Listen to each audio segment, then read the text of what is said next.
Hello, everyone. Welcome to Judah Reigns.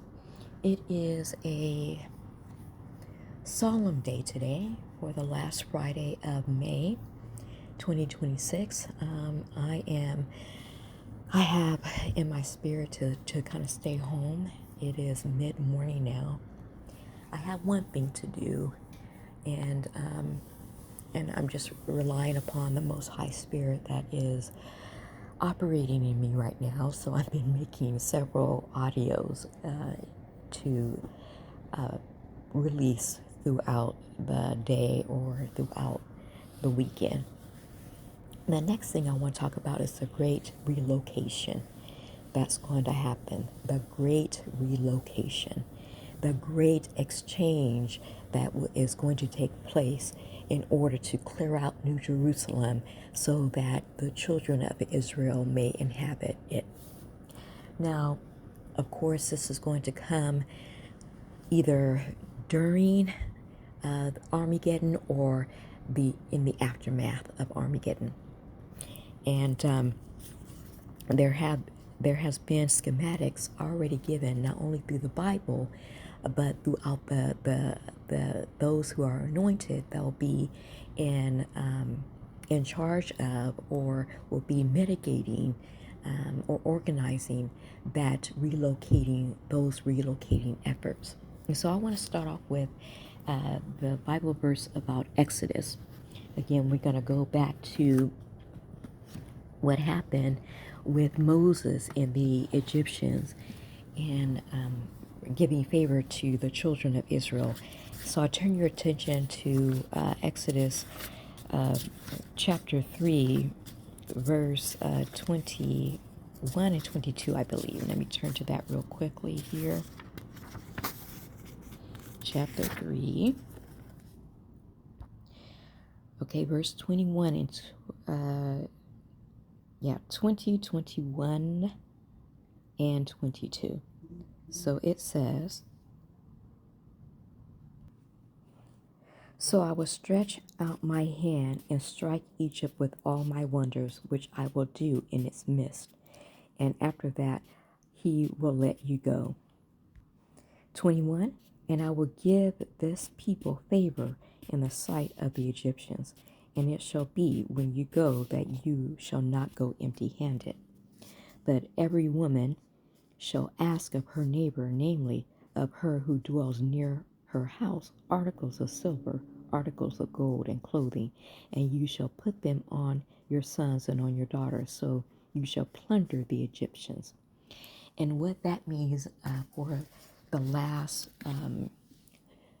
Exodus that is due to take place at any moment now is that if you notice the layout of the many cities throughout America, but particularly on the West Coast, what you have is that because of the civil rights amendments of integration or the pseudo integration, is that there have been many apartment buildings that have been placed next to or near affluent areas, but the segregation has largely remained in place. And what that means is, so, excuse me, so what does that mean? What does that scripture mean? To receive favor in the sight of the Egyptians, also now known as the Americans. What does that mean? That means that it's not so much that they will like us and be praising us and, oh, we're so happy to know that you are who you are. No, it is that through the means of the Most High and through the cataclysmic events that the Most High is going to bring upon those who have practiced the rule of Satan and the demons through suppressing what is now called the descendant of American slave, who is the true blood Hebrew Israelite, that their maltreatment of us, they will pay back in reparations, but they will do so under, unfortunately, under very strenuous and very horrific conditions. They will be forced to do so.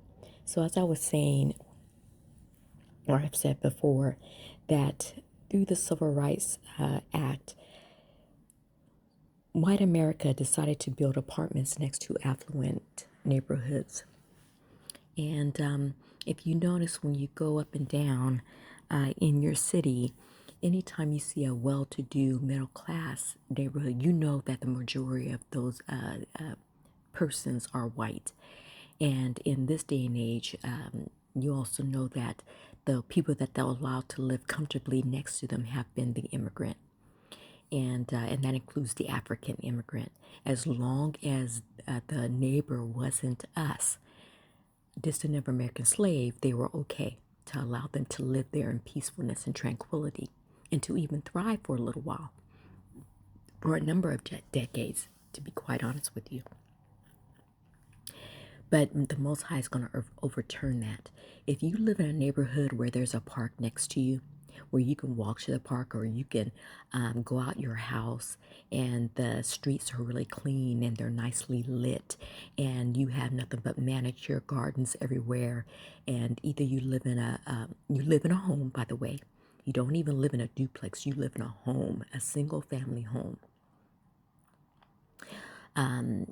Whether it's been an aged neighborhood, the property values have gone up, or it's a new estate that you live on, that is going to be turned over to the Hebrew Israelites when they come in to claim New Jerusalem. So some pressure is going to be brought to bear where those borrowed jewels, because your ancestors and even the ones who crossed over the Atlantic or over the Pacific to get here, even in the 1960s, and immigrated, they came here and they stole it from the descendants of American slaves.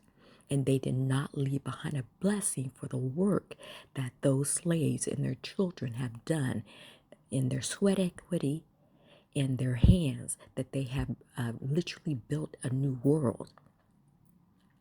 And that none of you left behind a blessing. As a matter of fact, you sneered and you glared and you did everything to make sure that our lives were made miserable.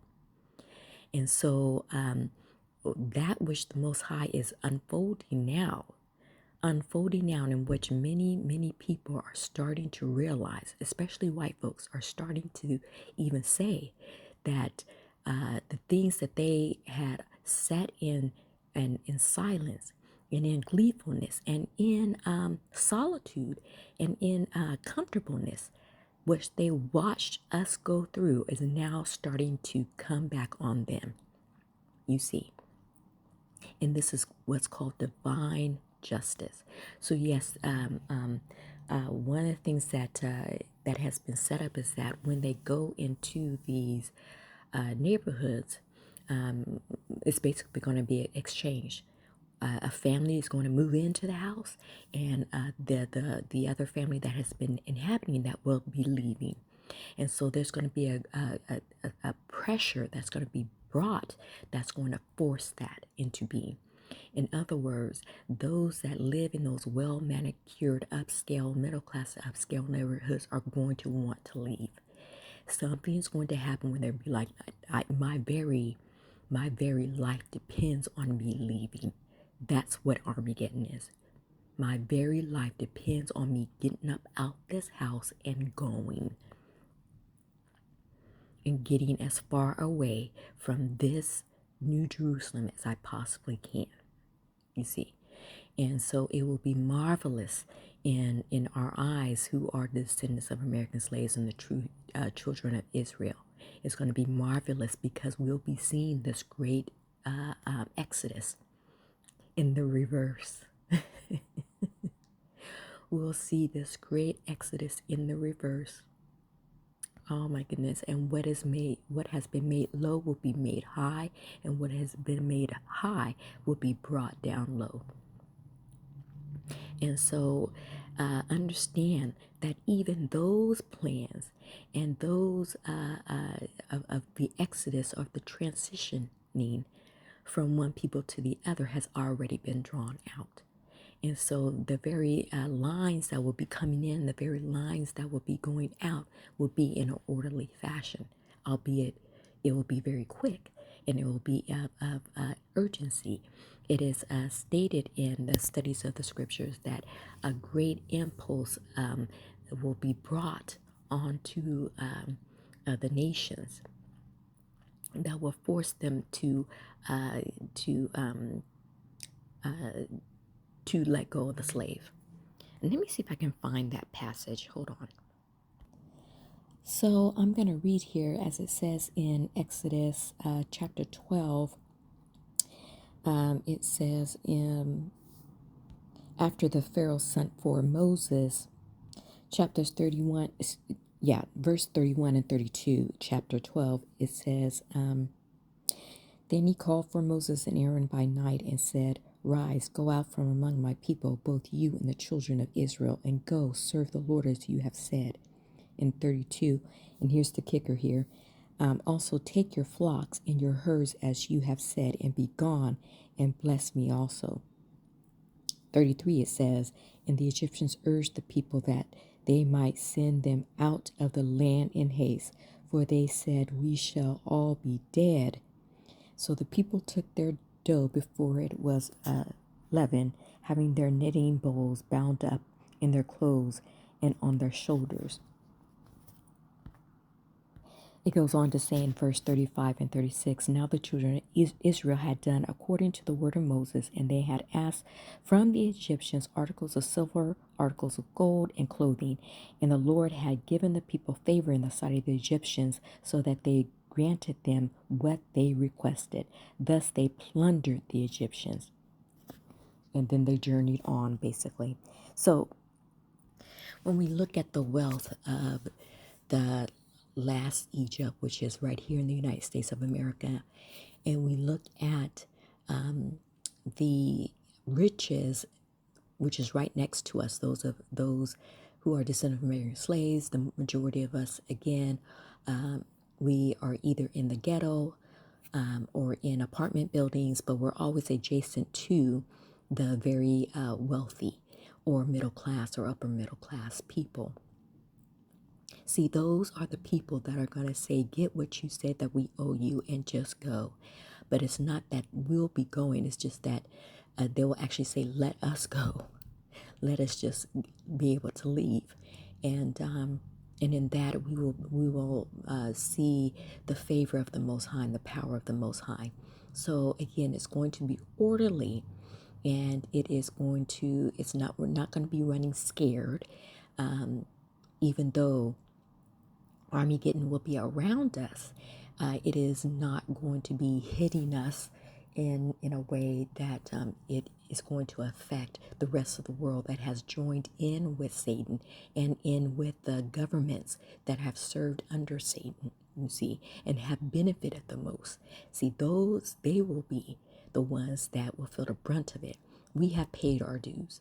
And so these neighborhoods, if wherever you live, especially for the descendants of American slaves who are the true children of Israel, wherever you live, and most likely you're in some type of apartment or some type of area that's named the ghetto, right? Very few of you are in the suburbs, and let alone in the upper class burbs, So, but you are able to travel through. Some of you live right next door. You can look over out of your balcony of your apartment, and you can see the neighborhood. And you can see that there's a lot of trees, right? Most times it's gated, right? So you can't even get in there. Even the places that are not gated, you know that usually there's like there could even be some type of structure or wall, whether it is of bushes or if there is a cedar block wall that is a boundary line between you and them. Just know that we are living in the time where there's going to be a great overturning of that. And these people will be flying out of their houses in order to get you in there, because they do know. Oh, they all know, including those who have immigrated. Even if they've been here since the 60s or the 70s or the 80s, they know. They're not stupid. So that when the Most High finally unloads everything on them, they'll be just, you know what? It will be an exchange for them to stay alive.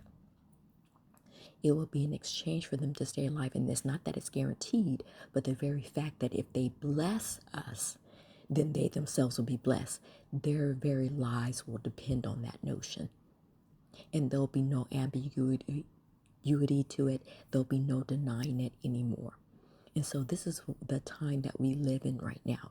But the transition for the majority of the Hebrews sojourning or exiting out of America into the promised land is going to also be an orderly one.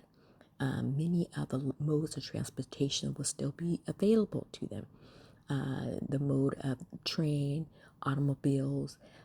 There may even still be the availability of airplanes.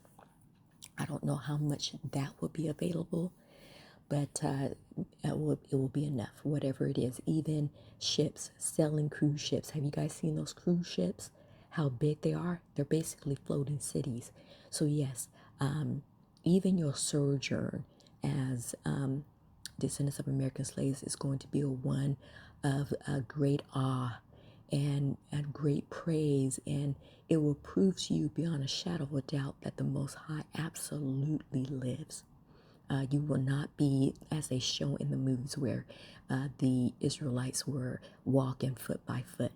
I don't even know if that even happened in the original, the first part of the Great Exodus, because history has been so corrupted by Satan and the demons and their priests. We'll find out the truth. But with technology, you are going to be able to escape and be able to exit out of your slave condition. From a slave to the children of Israel will be a very comfortable one. But not only that, but justice is, I surmise, and for sake of things here, allegedly, is that you'll be able to see the retribution and the justice raining down on a place that has treated you so horribly, and from the globe itself, you will know. I think that's part one of the reason why you can carry this little phone in your hands, so that you, as you sojourn to New Jerusalem, you will know that you are going to New Jerusalem. It will not be like, where am I going? What am I going to do when I get there? You will know. You will know. You will know. You will know that not only is God real and has God backed you, but that God is all powerful, and that there is no might greater than the Elohim might. And so as you come into the way stations, either you'll come by a car, you'll come by train, or you'll come by boat, or you may come in by airplane, you will get there. And there's plans already set for the greeting of you when you come in, and for sending you to the necessary spot that you will need to be sent to. Now, whether that is a permanent spot, I do not know. It'll probably be a temporary lodging until we can, the Crisis Kingdom Administration can get things under a certain way where we can start matching families to families. So that, because that's how we're going to heal. We're going to have to be around our family members. And that's why we have even the 21 or the 23andMe or something like that, the DNA, so that we can bring people together and then begin to rebuild from the inside out. But as far as New Jerusalem, there may be they may have been touched by Armageddon, so there may be some rebuilding in certain places, but it's not going to be a wasteland. You are not moving out into a desert. That is not what the Most High is going to have you do. It's going to be a one where you are moving into a better place than where you were, and better condition and better environment. And now, of course, there'll be some tweaking, and of course, there'll be some rebuilding, but it will be to your spend. It will be to your creation and what the Most High will set in place. And not only that, but the atmosphere, by the way, the atmosphere itself is going to change. The atmosphere itself is going to change, and it is going to be one of a healing atmosphere. If you haven't listened to my other audios, the one that I did, was it yesterday or the day before yesterday? I think it was on the 25th or the 26th, where I talk about New Jerusalem and what to possibly expect. But the whole idea of you getting there is so that you can be cleaned up and so that you can begin your walk to perfection. And what you do and what you learn and what your experience has been in this world that we're in right now, that's coming to a close, you will be able to take out to the greater part of the planet and begin to help others. And of course, with the technology that you will have at your disposal, it will be made very, very easy for you to do what you have been called to do. The whole purpose of having a chosen people is to provide an example to the world about imperfection going to perfection, not serving God and being under the thumb of Satan, of coming out of that, serving the Most High God, and moving to a reality in which Satan has no hold on you. And so there is always a test case. There is always an example that the Most High holds up to prove to everyone else, to all the other beings and creatures, that it is possible. Because look, I've already done it. Here's the example. And now you just have to emulate that. And so that's the reason why we're chosen. It's not because we're so great and special and all right. No, we're, probably some of the most messed up people throughout the world, and that wouldn't be surprising because of what we've been through. But if we can get healed, then everybody else can. That's the whole purpose of us, right? And in that we don't have to stick out our chest and be arrogant. We can be sure of ourselves, and we can be appreciative, and we can have self-esteem, but we won't be arrogant about it because we know where we have been, and we know that we real messed up. We are real messed up, and we got healed because of a power greater than ourselves. And so anyway, that's what I want to come in to say, that that for the children of Israel, you're already looking at New Jerusalem, and you are, for many of you, you're already living in New Jerusalem, even though they did do a fleshing. New Jerusalem has like the one that is the real one. It has a very low descendant of American slave count in it. Very, very low. The majority of the descendants of American slaves of Hebrews are in the south of America. And so that's why the Exodus story is going to come to its final fulfillment, because there will be that great exodus, that great pulling from that part of the nation or the landmass up into New Jerusalem. So whoever is the person or persons that will lead that migration, they probably know who they are, and they probably have been given insight into what is required of them to move the great masses of people and millions of people. And they have been anointed in order to do that. So they are going to carry a light. It will probably be an attractive light. And what that means is that whoever they are, the Hebrews are just naturally going to want to follow, and they will trust them and say, okay, I'm going with you. Not only that, but the backdrop will be that Armageddon will be raining down, you see. So you will have encouragement to get up and leave. You will have encouragement to get up and leave. And isn't there a passage in the Bible that sometimes the angels would come and tell the Hebrew, pack your things and get ready to go? And the person didn't sit there and play 21 questions. They just got up and left for their safety. And so we can imagine that it is going to be even greater, to a greater extent, because of the number of people. And I believe in the Exodus, there was like the fire that was leading them, and then there was a whirlwind that was leading them. In this case, you will have something similar, right? Of the technology that will be used to make sure that you are headed in the right direction, and that you're going to where you need to go. And so anyway, we have something wonderful to look forward to. That just came up for me to put that out there. And please like and share and comment. And thank you for listening.